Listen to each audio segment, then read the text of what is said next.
देखिए आज हम लोग स्टार्ट करने वाले हिंदी का सबसे बेसिक चैप्टर हिंदी व्याकरण ना।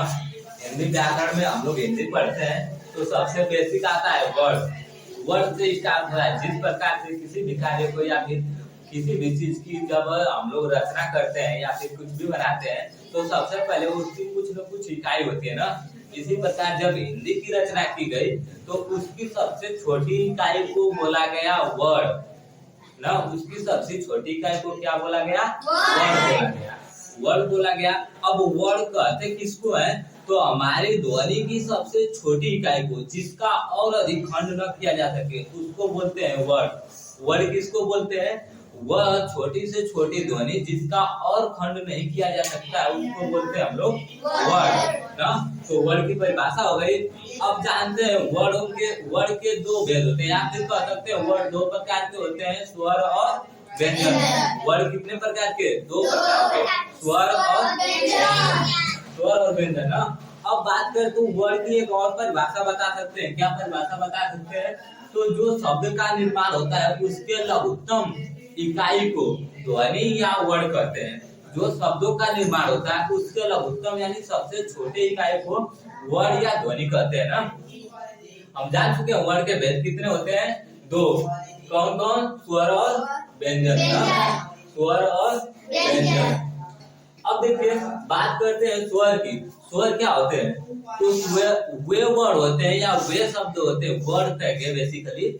वे वर्ड होते हैं जिनका उच्चारण करते समय हमारे मुख से निकलने वाली जो वायु है कहीं पर टच नहीं करती है, उन वर्डों को स्वर कहते हैं ना। यानी वे वर्ड जिनका उच्चारण करते समय हमारे मुख से निकलने वाला वायु कहीं भी स्पर्श नहीं करता है उसको उन वर्डों को क्या बोलते हैं? हम लोग स्वर बोलते हैं ना। अब बात करें स्वर, तो स्वर के तीन भेद होते हैं। कितने भेद होते हैं? स्वर के तीन भेद होते हैं ना। कितने भेद? तीन भेद। स्वर के तीन भेद होते हैं। एक तो हम लोग समय के आधार पर बता सकते हैं, उच्चारण या समय के आधार पर ना। दूसरा कह सकते हैं किसके आधार पर? तो यहाँ पर देखिए प्रयत्न के आधार पर। प्रयत्न का मतलब कि हम लोग जब जीभ बोलते हैं मुख से तो कभी जीभ आगे उठती है तो कभी पाछे उठती है ना, कभी बीच में उठ जाती है। तो तीन प्रकार मतलब दुख हो गया। एक तो प्रयत्न के आधार पर और दूसरा किसके आधार पर? यहाँ पर है प्रयत्न के आधार पर, उच्चारण अथवा समय के आधार पर ना। दो प्रकार हो गया।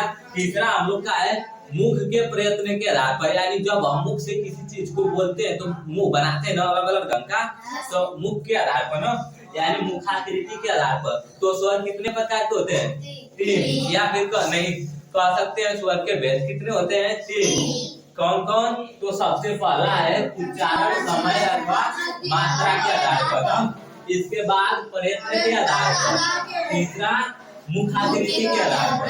अब बात करते हैं कि जो उच्चारण समय के आधार पर किए जाते हैं यानी मात्रा के आधार पर कितने प्रकार के होते हैं?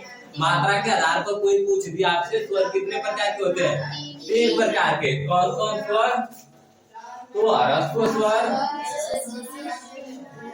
2 नंबर हो जाएगा दीर्घ स्वर, और 3 नंबर प्लुत स्वर।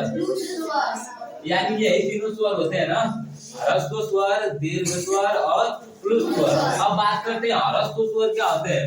जिन स्वरों के उच्चारण में सबसे कम समय लगता है उसको बोलते हैं ह्रस्व स्वर। इसके बाद आता है दीर्घ स्वर। दीर्घ स्वर किसको बोलते हैं? तो जिन स्वरों के उच्चारण में ह्रस्व स्वर के 2 गुना समय लगता है उसको बोलते हैं दीर्घ स्वर। ठीक है। अब दीर्घ स्वर की बात करें जैसे आ, बड़ी ई, बड़ा ऊ, ए, ओ, औ। इसके बाद जो ह्रस्व स्वर है, ह्रस्व स्वर क्या होते हैं? अ, छोटी ई, छोटा ऊ और ई। ये ह्रस्व स्वर में आ जाएंगे ना। यानी ह्रस्व स्वर में क्या क्या आएगा? अ, छोटी ई, छोटा ऊ, री। ठीक है। दीर्घ स्वर में आपके कौन कौन से आ जाएंगे? आ, बड़ी ई, बड़ा ऊ, ए, ओ, ठीक है। ठीक। अब प्लुत स्वर जो बचा है, प्लुत स्वर को हिंदी में मतलब कि स्वर नहीं माना जाता है, बस भेद माना जाता है ना कि ये भेद है। लेकिन संस्कृत में हम प्लुत को स्वर भी मानते हैं। तो इस प्रकार कह सकते हैं कि हिंदी में जो प्लुत स्वर है उसको केवल भेद माना जाता है और इसका यूज हिंदी में बहुत कम मिलता है ना। जैसे आप ओम लिखते हैं ओ, तो इनके बीच में आलाप लिया जाता है ना, यही होता है प्लुत स्वर। जैसे ओम, ओम जो बोला जाता है खूब देर तक बोला जाता है ओ, या कुछ ओम नमः शिवाय करते हैं, ठीक। अब इसके बाद कहते हैं ये तो हम लोग का हो गया किसके आधार पर, समय के आधार पर स्वर कितने प्रकार से हो गए, 3 प्रकार के। अब पढ़ते हैं प्रयत्न के आधार पर। प्रयत्न करते हैं, प्रयत्न का मतलब हमारी जीभ कहाँ पर उठती है, अग्रस्वर। अग्रस्वर का मतलब ऐसे स्वर होते हैं जिनका उच्चारण करते समय हमारी जीभ आगे की ओर उठती है ना। अग्रस्वर ऐसे वर्ड होते हैं जिनका उच्चारण करते समय हमारी जीभ आगे की तरफ थोड़ा उठ जाती है, ठीक। जैसे अ ई बोलिए, ये वाला उठा है ना, अ ई, ठीक है। फिर स्पष्ट स्वर, स्पष्ट स्वर का मतलब क्या होता है, जब हम किसी वर्णों का उच्चारण करते हैं या स्वरों का तो हमारी जीभ पीछे से उठती है, पीछे से उठती है। मतलब अन्य वर्णों को बोल लीजिए आप, आ बड़ी ई, मतलब पीछे उठ रहा है ना। फिर इसके बाद मध्य स्वर। मध्य स्वर का मतलब कि हम किसी चीज का उच्चारण करें तो हमारी जीभ कहाँ में उठनी चाहिए, बीच में। तो मध्य स्वर का मतलब ये तीनों क्लियर हो गया। मध्य स्वर भी यानी अग्रस्वर जीभ आगे उठेगी, मध्य बीच में और पश्च पाछे, ठीक है। तीसरा मुखाकृति के आधार पर ना, तो मुखाकृति के आधार पर भी स्वर 4 प्रकार के होते हैं। कितने प्रकार के, 4 प्रकार के। अब 4 प्रकार के कौन कौन होते हैं जी, तो एक होता है समृद्ध। समृद्ध का मतलब हम जब किसी वर्ण का उच्चारण करते हैं ना तो हमारा मुंह बहुत थोड़ा सा खुलता है, कितना, बहुत थोड़ा सा। फिर इसके बाद आता है अर्ध समृद्ध। अर्ध समृद्ध में हम लोग वर्णों का उच्चारण करते हैं तो समृद्ध की अपेक्षा कुछ अधिक खुलता है, ठीक है। फिर इसके बाद आता है विपरीत और अर्धवृत्त। इसको हम लोग नेक्स्ट अध्याय में या फिर कह सकते हैं नेक्स्ट वीडियो में देख लेंगे।